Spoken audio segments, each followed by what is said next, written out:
This is some instructions on how you guys will complete the screener during the National Screening Day event.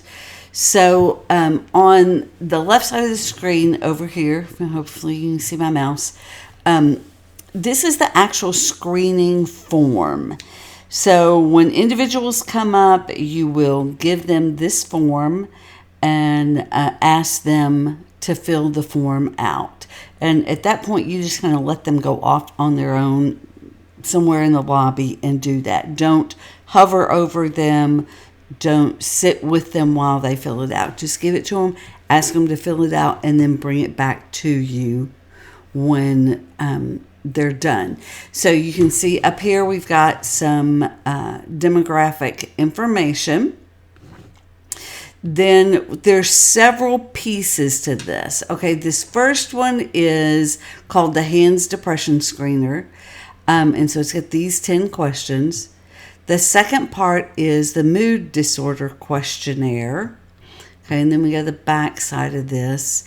Then we have an Anxiety Screener and a PTS screener. So this is all the part that the individual coming up will fill out. When they bring it back to you, you're then going to do the scoring of it. So you look over here on the right side, and here's the scoring instructions. This part right here, this tells you this is the hand screener. So if they on this part of here, these you're going to look at this, and if they said 0 or none of the time, then you give that a 0. If they said some of the time, you give it a 1. If they said most of the time, you give it a 2. If they said all the time, you give it a 3. So you're going to write those numbers over here in this column where it says staff use only, and then you're going to total that up. So then this chart right here tells you where they fall on this. So 0 to 8, no depressive disorder indications. 9 to 6, there's some likelihood there. And 17 to 13, it's strongly recommended that they get some outside help with that. So it's kind of this same type of process for each one. So the mood disorder one, if they answered the individual is considered positive for a bipolar disorder evaluation. Now, that does not mean they have bipolar. It means they need additional evaluation for that. Okay, if they answered yes to seven of the 13 items, yes to number 2, and moderate to serious to number 3. So if they up here in this one part right here, they needed to have an indication of 7 of these. They need to say yes on number 2, and they need to say either moderate or serious here. Then in those cases, if all of those are positive, then you're going to recommend further evaluation. Remember, this is a screening tool. It is not a diagnostic tool.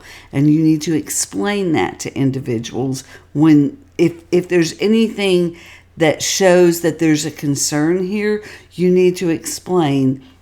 This screens you to see if there's an indication that you may need further evaluation. This does not diagnose a disorder. So you need to be sure that they understand that.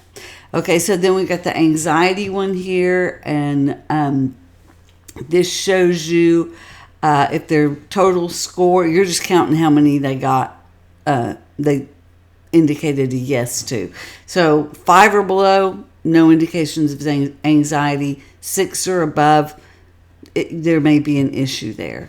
Okay, and then the PTSD is kind of the same thing. If they don't answer, if they only answer yes to none or one of these, then it's not an issue. 2 to 3, it's recommended, and 4, if they have all 4 symptoms, it is highly recommended. So then down here, you're going to do this screening recommendation. You're going to indicate, I spoke with the participant and recommended follow-up for any of these things that they might have scored high enough that it was indicated they needed further follow-up on it, or no follow-up necessary. Then, if you have individuals who follow-up is recommended for them, then at that point, you offer for them to go to the clinic and speak to one of the CITs up there. And then the CITs will take it from that point. If there's no follow-up needed, you just keep that screener. We're going to keep all of them, but you keep that screener, and then just tell them thanks for stopping by and ask them if they want a snack and send them on their way. So for each of these, like I said, you're going to keep these. If they go to the clinic, you're going to let them take that with them to the clinic. If they don't have time at that point to go to the clinic, or they don't want to, we're going to give them information about our clinic and also about SFA counseling services, and maybe even Burke if you feel like that, if they're really not open to going to an on-campus facility, you can give them information about Burke, and we will have that stuff ready for you there. So it's as simple as that. It's not a hard thing to do. If you are not getting very many people in to come be screened, you may want to have somebody walk out around campus with flyers and see if you can kind of recruit some people to come in. So that's it. It's as simple as that.